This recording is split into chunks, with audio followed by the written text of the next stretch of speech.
What's going on, crazy ones, and welcome to the 20th episode of the Crazy One podcast.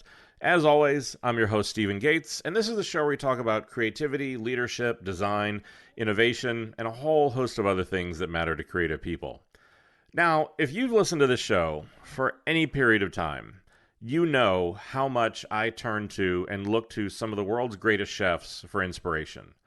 I turn to them for inspiration on creativity and the way that they take the same ingredients that everybody else does and just seem to be able to create this endless variety of new dishes. And for the best ones, I turn to them for inspiration around leadership and culture and a lot of the things that I think really are the absolute difference between good and great. And I've talked about that before. I've talked about other conversations that I've had with other chefs. I've traveled all over the world seeking out these conversations. And this week, seemingly impossibly and improbably, brought another one of these moments. Another moment where I was able to cross something off the bucket list. And I don't understand how I ended up with the life that I did. I don't understand how I've been able to cross these off with such incredible regularity. But one of the things that I did learn along that way is that whenever these moments come, you need to slow down and you need to savor them. It was somebody who I used to work with who taught me this, and I think it's one of the most important things I've ever learned because it happened the very first time we went to work with Apple. We were standing in front of One Infinite Loop, and he pulled me aside and put his hand on my shoulder, and he said, "You know you need to slow down. You need to savor this moment. You need to take it in for what it is because you don't know if it's ever going to come again. So take the time to enjoy it." Because of that, I think I was able to slow down and enjoy this experience to really understand it for what it was and to see just how truly exceptional it was. But let's start at the beginning. Let's talk about how we got here and how this dinner happened. Every day, I take the train into New York City to go to work. And this is about 45 minutes where I just have time to do whatever I want. I can answer emails, I can do work.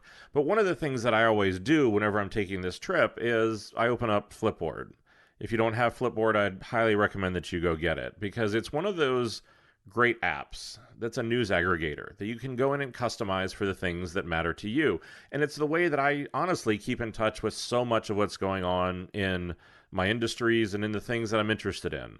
The vast majority is set up around topics that I really find interesting for work. It's on creativity, on digital, on different platforms, on a whole host of other things on creativity and inspiration. And part of those is that there are a few tiles in there that I have that are dedicated to these chefs that I really admire.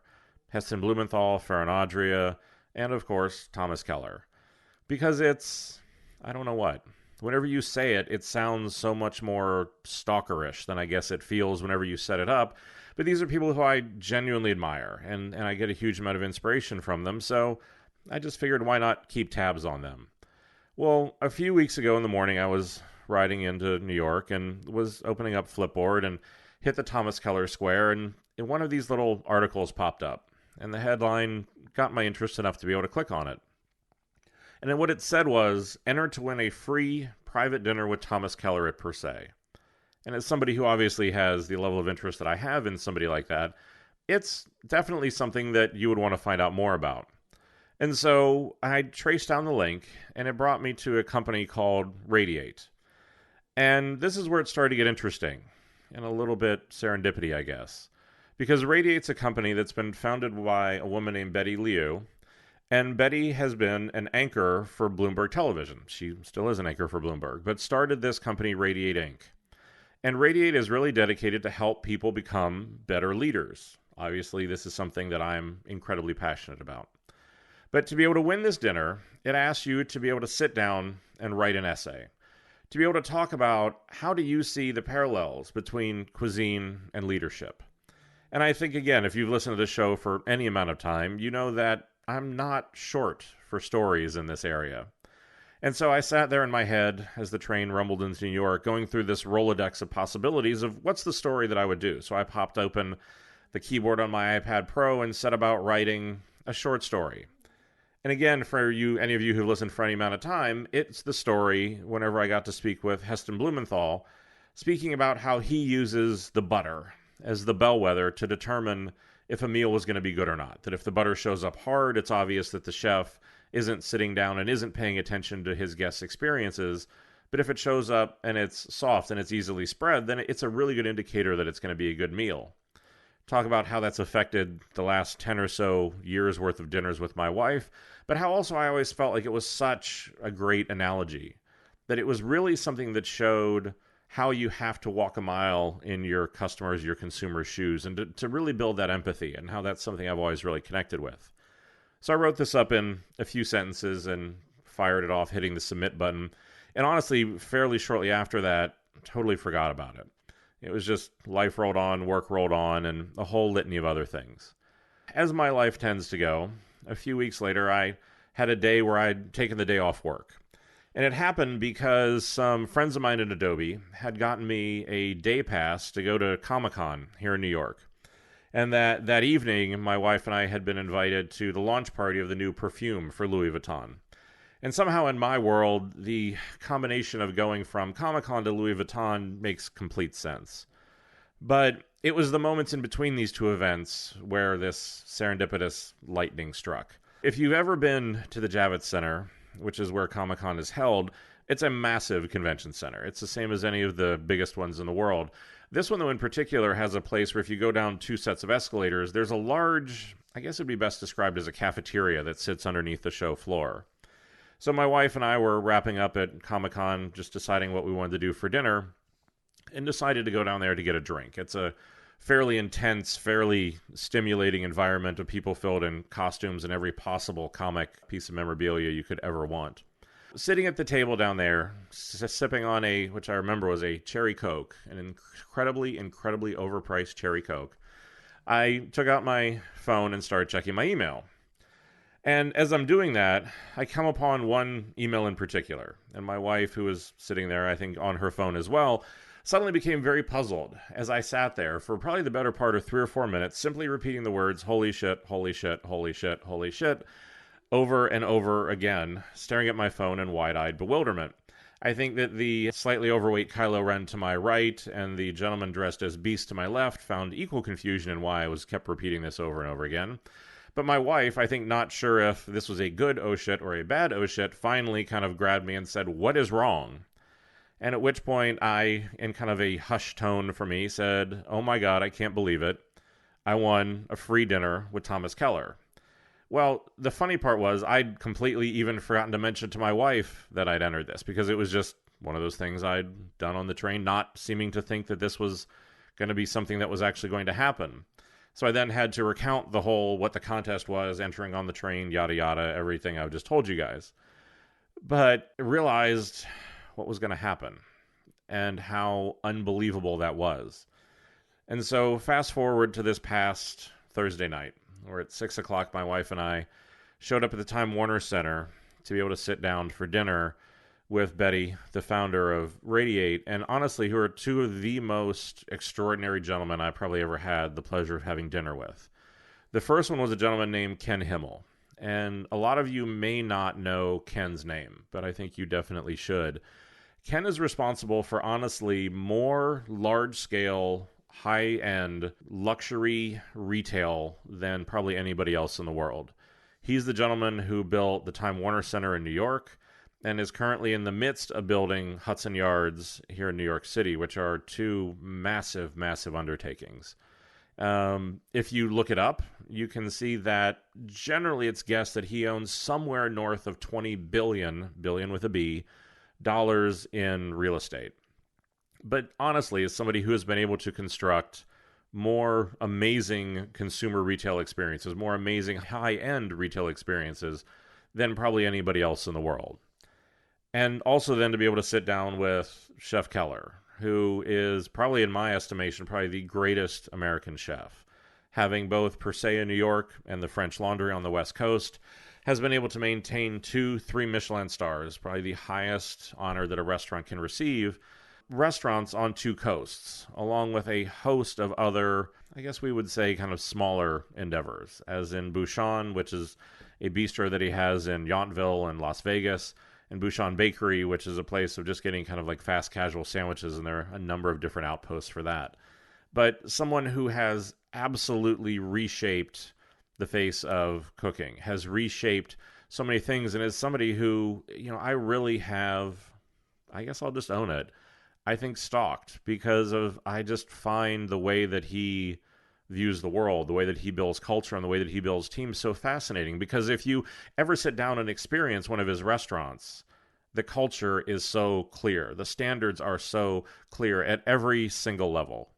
So the chance to sit down with two men like this, to ask them questions, to be able to just kind of answer those questions that you've always had, was absolutely a once-in-a-lifetime opportunity. And so we all went, and so there were two other contest winners. Each of us brought a +1. And we all went and sat down in what was a small private dining room on the corner of Per Se's kind of larger dining room, and sat around a circular table. There was a lot of interesting things that I learned coming out of this. And I think there's a lot of things that everybody here can really be able to take something away from and be able to learn from. So I guess I wanted to share, honestly, what were going to be probably 5 of those insights that I thought were the most interesting and the most important. And the first one really came out of whenever dinner started. So Ken and Thomas have obviously worked together, because Ken brought Thomas into Time Warner Center for this collection of what honestly is probably one of the best collections of high-end restaurants in one particular destination, maybe in the world. And the interesting thing was, and I had read about this, but I guess had forgotten about it, was that 5 days after Per Se opened, it had caught on fire and did a huge amount of damage to the restaurant. And so the chef started to tell this story. And it happened on Saturday, February 21st, 2004. And the chef was back working with 2 of his other sous chefs back in the little kitchen where they prepare the meat. It's a small room, probably just big enough for about those 3 people. And whenever they were in there, he said he could smell smoke. And that wasn't an alarming smell per se, because it was one of those things where he had insisted on putting a wood-burning fireplace into the restaurant. There was a wood-burning fireplace at the French Laundry in Yountville, and he really wanted one here in New York as well. I think you could understand Ken's distress about this, because I can only imagine the complexity of putting a wood-burning fireplace into a massive glass and steel skyscraper. But anyway, upon smelling the smoke, Chef thought that maybe somebody had started a fire in the fireplace, and so had walked out into the kitchen to see that, well, no, nobody had started a fire, actually. But by that time, he could see smoke coming down through the light fixtures and through the sprinkler heads. And it was one of those things where then he realized that it actually was a fire and got everyone out of the restaurant, called the fire department. And then went on to talk about how the FDNY had showed up. And at one point then he has a fireman standing on the prep table in the kitchen with an axe, basically waiting to break through one of the walls, because they had figured out that the fire was in one of the walls, and that was the only way they were going to be able to get to it. And so finally getting the order, I guess he chops into the wall. The fire then, finding this new fresh supply of oxygen, I guess absolutely explodes and does a massive amount of damage in the restaurant. Obviously, I think, Ken had equated this to the people that he was having dinner with that night thought something had happened to one of his children, and how Chef Keller, obviously after this massive amount of work, being open for only 5 days, just desperately wanted to leave New York because this was such a heartbreaking event. But then an interesting thing happened, that he started to get cards and started to get flowers. And initially, he felt like this was something that was happening because people simply hadn't heard about the fire. These were congratulating on being open gifts. But then as he started to look at them a little bit more, he saw that they were coming from his Asian friends and his Asian clientele, because I guess and he didn't specify which, but in some part of Asian culture, I guess having a fire is considered good luck. So they were sending him cards and flowers to congratulate him on this fire. This moment in particular really led him to an insight. And I thought that it was a really interesting and a really powerful one, because what he said was, the insight was that he was looking at this problem all wrong. That you could look at the damage that had been done. You could look at it as really seeing it as this massive setback. Or what you could do is you could look at it as, honestly, the ability to fix and be able to improve on all those little things that you didn't be able to get to. Because obviously in the course of any project, building a massive top-of-the-line restaurant, in a lot of ways, isn't fundamentally that different from any creative endeavor. there are trade-offs you have to make along the way as it goes from the ecstasy of the initial idea through sometimes the agony of its execution. There are compromises that have to be made for time, for budget, for any host of different reasons. But there are things that if you got that chance to go back and do it again, you'd do it a little differently. You'd do it a little bit better.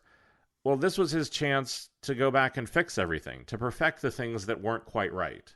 And that was really the way that he looked at it. He sent a lot of his staff off to be able to kind of do what it was that they wanted, whether it was harvesting oysters or working at another restaurant, because they had the ability to do that. And over the next 5 months, rebuilt the restaurant. But that it really was this change of perception, that sometimes it really does take something like that to be able to let you see things differently. And I think that it's just an incredibly important point. Because as creatives, we are naturally people who look for problems. We look for disconnects. We look for shortcomings. It's something I am certainly guilty of. Because it's one of those things where I launch a project, it finds some matter of success that I'll enjoy it for a few minutes before then I can just simply see the flaws in it.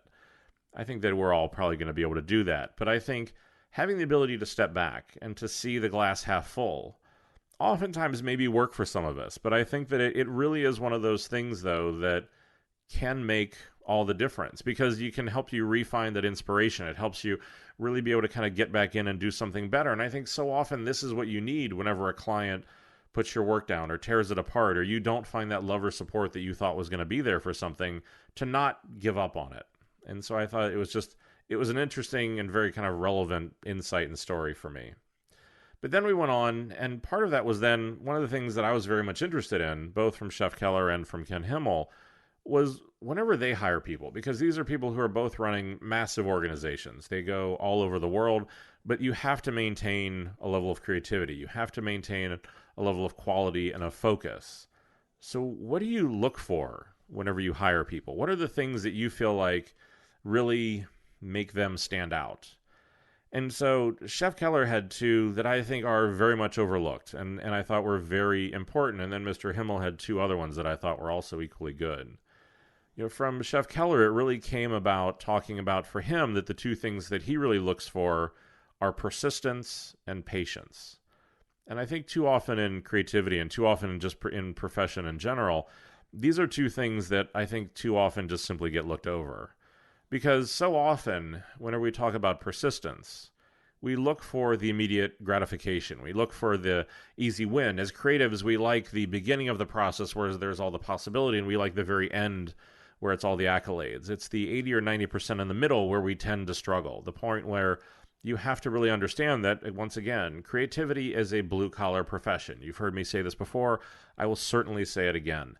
But this is the chance, and this is the challenge, is because I think so often, if you want to be a better leader, if you want to be a better creative, this isn't always easy. Changing things isn't easy. Doing new things isn't easy. And I think time after time, whenever I talk to so many of these creative leaders, and I think whenever I'm self-reflective on my own career, you find that it takes hard work. And I will also certainly admit that I think anytime you read an autobiography, anytime you sit down for one of these moments, there is certainly the ego that wants to kick in and find all the things in these incredible men, all these things in these incredible people and the things that they have done, and then somehow how is there a mirror to it, an equivalent to it in my life, because I am just like them. And so I don't try to delude myself into that, and I don't try to do it too much, but I do think that it is something that for me that you have to be willing to stick with something, and you have to really be able to stay with it. And I think this is where patience comes in as well, because I see so often so many young creatives, and the chef talked about it with young culinarians, about how it really is something where they want the success now. They want to run and rush and to be able to really kind of get to that next stage in their career. That for somebody that was in one of his kitchens, maybe they were learning to master a particular dish or cutting something a particular way, and as soon as they do that, they want to move on to the next thing. And so often he'll advise them that maybe they should actually stick with it another few months or 6 months, because those moments will be gone too fast. And that so often you'll be on to the next thing, and that you'll be longing for the days whenever you were be able to go back and be able to do the basics. And here again, without wanting to overly draw conclusions around things like this, but I think it's true. I think the longer that you're in a creative profession and the more senior you become, the further you get away from what brought you into that profession. I think if you're a young chef who comes into the kitchen and who's learning, you love to cook. But as you then become the executive chef, or in the case of Chef Keller, the person who is overseeing multiple restaurants around the world, you probably have to fight for the time to be able to still cook. It's something that in my career, I have to fight to still be a designer. I have to insert myself into projects. I have to force that time into my calendar because there are just too many other demands on my time. The politics, the strategy, the leadership piece, these all are things that become much more of the things that I'm looked to, and less to be the person that's sitting down to become a hands-on designer. And so I think that both of those, it was really great to hear him say those, because I think there are values that really resonated with me. And I think that they're two qualities that more creatives really need to think about and look at. About how do you have that persistence to not give up the first time you hit a bump in the road, because doing anything new is not going to be easy, and rarely are you going to get it right the first time. But then also having the patience with your career. And even here again, to take that moment to just stop and take it in, to savor what's going on and understand what is it that we're doing. And so then in talking to Mr. Himmel, I think that it was one of those things where for him, it was really looking for passion. And the other thing that I thought interestingly was people who have traveled, because it really lends a perspective to the work that they do. And I think passion is obviously something that you have to have. And I think in both cases of the chef and of Mr. Himmel, that it's one of those things where you're trying to do things that other people haven't. And so you have to have a love for it. You have to have a passion for it. You have to be able to overcome those things. But the travel one I have to agree with, because I think that it really does change your perspective. It gives you so much of a bigger view of the world and of the problems that are out there. And I think that there are too many people who simply wait to experience life. There are too many people who simply wait to experience the world. And it doesn't mean that you have to travel the world in 4-star luxury. I think that if it's something that really matters to you, you can find a way. You see people doing it all the time. There's a designer, a woman who I used to work with, who I used to joke I felt like had a gypsy soul, because she would just simply travel to a destination, no real plans, and would just kind of see where the world would take her. And she'd been bungee jumping on Australia and been to the Grand Mosque and parts of the Middle East and a ton of things in between. And I felt like, she had such a fantastic perspective, so much beyond her years because of that. But I think that those are the sorts of just kind of basic things that you can't forget. You can't forget perspective. You can't forget passion and patience and persistence and all of those sort of things that lead to what is that blue collar work ethic. And to be able to hear it coming from men who have found such success through awards and recognitions and monetary rewards for the work that they've done and everything else, that still abides. Because that's the other thing that I see in so many other chefs and so many other creative people, is that sometimes that fades. They find some success, and then all of a sudden those little details, that dogged persistence of all those little things fades. And all of a sudden they're wanting to go home early at night. They're leaving the details up to other people. They're no longer keeping their eye on the ball. But that's the thing that makes the difference. It's why whenever you walk into the kitchen at Per Se or French Laundry, you'll see a camera mounted to the wall and a large television screen. And that what that actually does is it creates a connection between the kitchens at the French Laundry in California and the kitchens in Per Se in New York, where no matter where chef is, he can keep an eye on the other kitchen, and that they can share between those two, because that little attention to detail still is so important. But not letting that fade, and not letting success dull that persistence, not letting it dull that passion, because I think whenever you do that, then that success fades, and then it does become your 15 minutes of fame. And it looks like a fluke, not like the fact that luck. And I think this is always the thing that drives me crazy. So many people go, oh, you're so lucky. You know what? I will not deny that I think there are moments where the universe has lined up to provide me with unbelievable opportunities. But at the same time, I will also argue that I feel like luck is the residue of skill. That I had prepared, that I had had the patience and the persistence and the passion to put in the work so that whenever those moments came along, I could capitalize on them and make the most out of them and really be able to make them into something that mattered, as opposed to letting that moment come along and then I was going to get ready. Then I was going to start being persistent, because in that moment, it slips past you. It's gone, fleeting, and just out of your way. So from there, I think that it was one of those things where we had finished dinner and went back to tour the kitchen, which is obviously a large, impressive, diligently constructed environment. And one of the things that you'll notice is that most everything that needs to be attached to something, a tablecloth to a piece of paper, is affixed in the kitchen with green tape. And one of the things that I would tell you to do is that if you enjoy inspirational works, or if you just like seeing the inner workings of high-level creative teams, go follow CRZY New York on Twitter. Because what they do most nights is that every night there's a saying that they will tape down to the pass, which is basically the table at the front of the kitchen where they pass the finished dishes up to the servers to take them out into the dining room. But all of these things you'll always see are fixed to the table with green tape.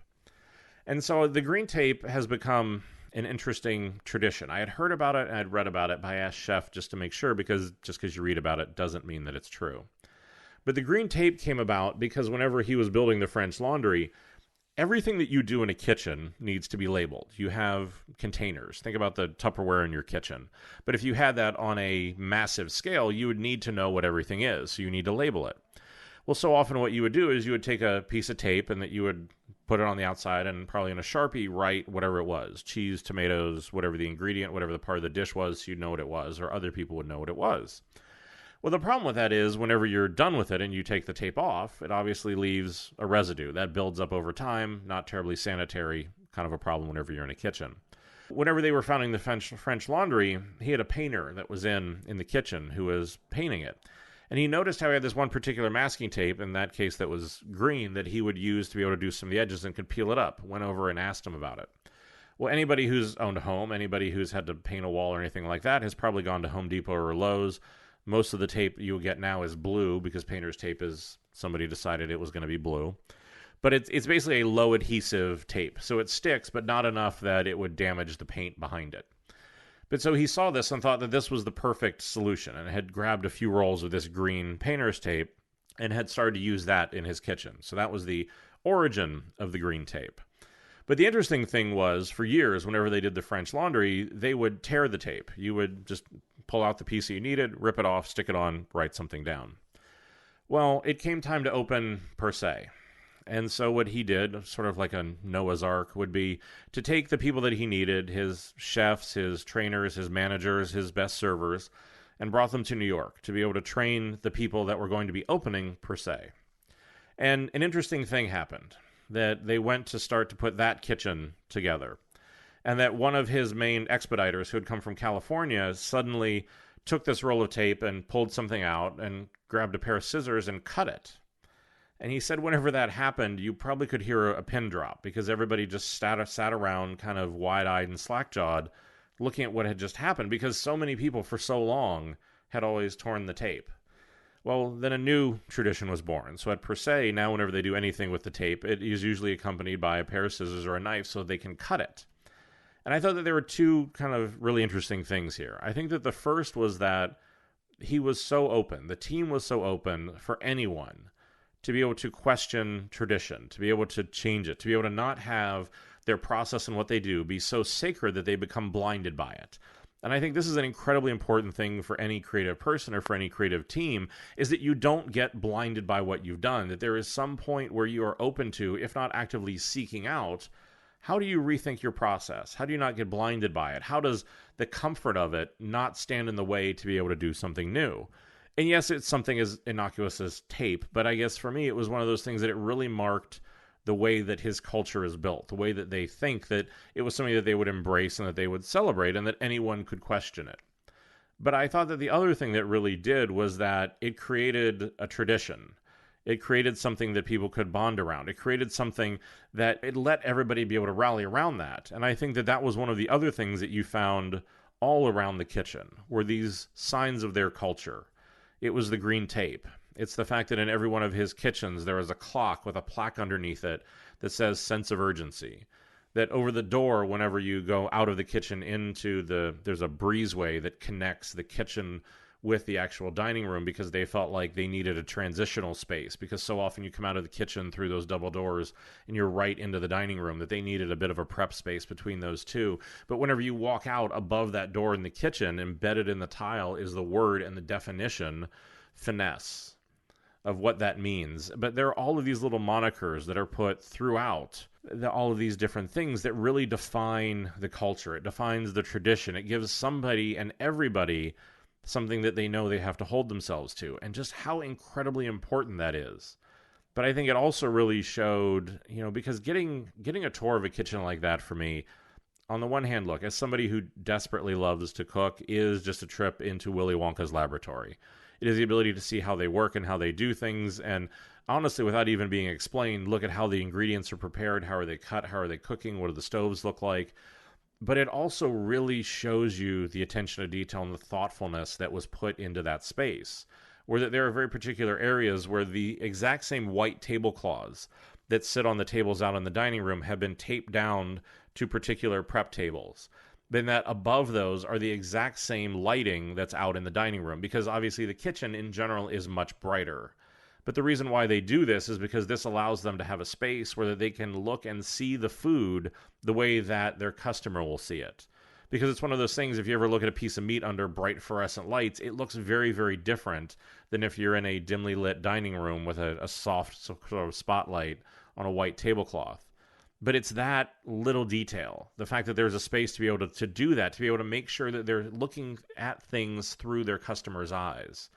And that, again, is just such an important detail. It's a different evolution of the butter story, of making sure that you're really paying attention to what matters, that you're creating those experiences and those memories. And I think whenever you talk to Chef, he doesn't talk about creating food. He talks about creating memories and how important that is. And I think that, like I said, that's really the perspective that we all have to have on these things. And I think that the next thing that really became apparent was that as we traveled through the restaurant, that just as a leader, the humility and the respect that he had, that even for somebody who has achieved so much, for somebody who by rights could be somebody who is so much, I guess, just more of an asshole. And there are tons of chefs that I've met at that level who certainly fit that description. But it's somebody who you just truly see as so nice and thoughtful and respectful. And the way that it really expressed itself, and I'm sure that probably nobody else at the dinner even was aware of it or even thought of it, but it was something that I really caught on to. That as we were sitting down having dinner and as we traveled through the restaurant, I noticed that every single person he interacted with, whether it was from the executive chef down to the busboy, he called them chef. And chef in the restaurant world is the sign of ultimate respect. It is the person who is in charge of the kitchen. It's the person who is the engine that drives the entire vehicle forward. And so often whenever something comes into a kitchen, an order or something like that, the chef will call it out and everybody always responds, yes, chef. But to see him pay that respect to everybody else on his staff.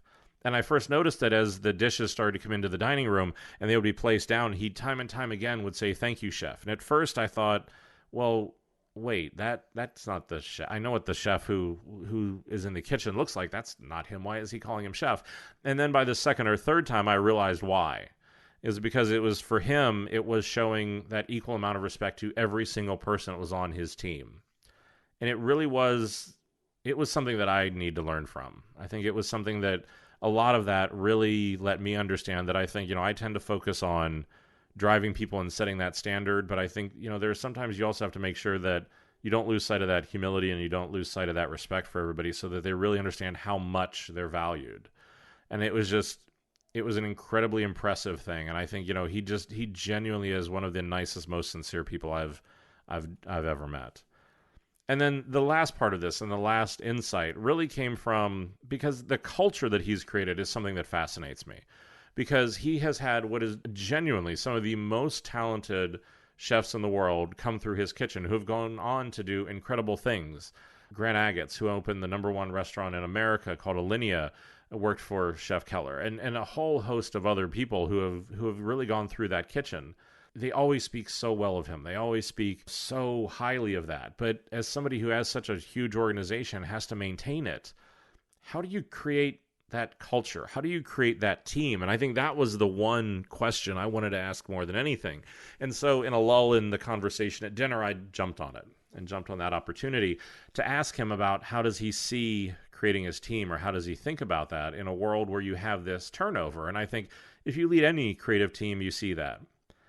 And it's an analogy that I've been struggling with for years, to try to find what is the right way to phrase this, what is the right way to think about it. And whenever I asked him the question and he answered it, his answer was perfect. It was exactly the way that I should have been thinking about this and never saw. And I think that here again, that's the genius of some of these people, of these creative people, of these great leaders, is that they have the ability to just look past the obvious. And what he said was, from a very early age, whenever he first had started running restaurants, that he realized that what he needed to do was to run his restaurant, his organization, his team like a sports franchise. And as soon as he said it, I thought, God damn it, that's perfect. Because the reason why, in a sports franchise, it's one of those things where you constantly have to keep talent in the pipeline. You have a star quarterback, a star hitter, a star player on your team. Well, you tend to know that those stars age, they fade, they want to go other places for more money, but somehow the team and the franchise has to soldier on, they have to continue. This is the way he thinks about it, is this sort of way of developing talent. And I think in other cases, as the conversation went on, also found out that I think he uses sports franchises for pretty much everything, because whenever he was growing up, he either wanted to become a baseball player or a cook, and it seemed like the baseball hadn't quite worked out, thankfully for all of us, and so that instead he'd gone on to being a chef. But that insight, to think about it like a sports franchise, because you have to constantly be drafting new talent, and that once you have that talent, you have to be grooming it and growing it, and to be able to kind of keep it coming up through the farm team. And I think that was even interesting to be able to, as I pressed on it a bit more, that's even the way he thinks about the different tiers of his organization. That at the very high end, the major league team is per se in the French Laundry. That the farm team for that often is then his Bouchon restaurants, which again are very, very high quality, but not at that 3-star level. And then the farm team is really the Bouchon bakery, that fast casual concept where you can just get sandwiches and soups, all incredibly well done. But that was it, is that this was his kind of feeder leagues, the things that were going through and really putting the talent together that he could start to raise up inside of his organization. And that at some point, though, they would get to the top, they would get to the majors, and that you would work with them and let them be the star player and support them as much as you could. But at some point, you knew they were going to go on. And I think that whether it was go on because of money or another opportunity, which again, he was very open to and very supportive of that if people weren't gone by age 35 to go open their own restaurants, that they'd probably miss the boat, and that he would tell them that so often whenever you would see him interact with a staff or talk about ideas, that you could genuinely tell that it wasn't about him taking credit for it, that it was about the team and their ability to create the idea and letting them take credit for it. But I just felt like it was such the perfect analogy, the perfect way to think about teams, that the ones that really are the most successful are the ones that can groom talent, that can bring it up. That so often the ones that are flighty, that are great one year and then terrible the next year, are the ones that chase just the big player contracts, the superstars that they can bring in for a few years, have a few really great years, win some championships, and then be in debt for the next 10 years as they try to pay that off. There was something to that stability, to that succession planning, to that ability to just really grow the talent. Because here again, you would also hear Chef talk about how you have to bring people in. You have to teach them and grow them and groom them. And it's a philosophy that I've always really felt, that I'm never going to hire the perfect creative. I don't even know what that would mean if you asked me. But I think in so many cases, you bring them in, you look at what they're good at, you look at where they need improvement at. And where they need improvement is where you start coaching and growing and making them better than when you got them. Because that's also the side effect. The benefit is that you get talent that's better. They're happy. They feel like their work is going on and continuing to be better. But it's just, I don't know what. It's just the perfect way to think about it. And I don't know another way to think about that. So without going on and sounding like even bigger and more of an embarrassing fanboy than I already am, I'll be posting some more photos about this on my Instagram and on my Twitter feed, any other thoughts and things like that. I know that Radiate is also good planning on, they had recorded a large chunk of the evening and had done some interviews, and I would honestly encourage you to go over and check them out. It's at radiateinc.com, radiateinc.com. And just because I think what they're trying to do is what is going to be really interesting and impactful to the people that like this show. Because it really is for people who want to be stronger leaders, who want to be better creatives, who want to make an impact and make a difference, which is a lot of what it is that I'm trying to teach here. And so take a few minutes and go over and check it out and see what they're up to. Because like I said, there'll be some good content there. But if you're interested in more, keep an eye on my social media as it rolls along. As always, I'll post some show notes to this, some links to Chef Keller. He did a fantastic TED Talk a few years ago. I'll throw that up there. And a few other things if you just want to find out some more about him. But as always, you can head over to podcast.stephengates.com. It's Stephen, Stephen, for the show notes, listen to other episodes, and just kind of keep track on what we've been up to. If you like the show, as always, I ask, head over to iTunes, head over to whatever the platform is you listen to us on, and throw a review up there. It makes a big difference. It lets people know that the show is actually good, brings more listeners in, and it's the only currency I'm ever going to ask for. As always, the boys down in legal want me to remind you that all the views here are my own. They don't represent any of my current or former employers. These are my own personal thoughts. If you have any thoughts, any questions, anything you want to find out more about, you can always shoot me an email. Shoot it to ask@stephengates.com. And finally, I say it every time because I mean it every time, but thank you for your time. I know that time is the only true luxury that we have, and I'm always incredibly humbled that you want to spend any of it with me. All this talking about food has me in the mood to be able to go have a good lunch, and hopefully it has you a little bit more inspired than whenever we started. Until next time, stay crazy.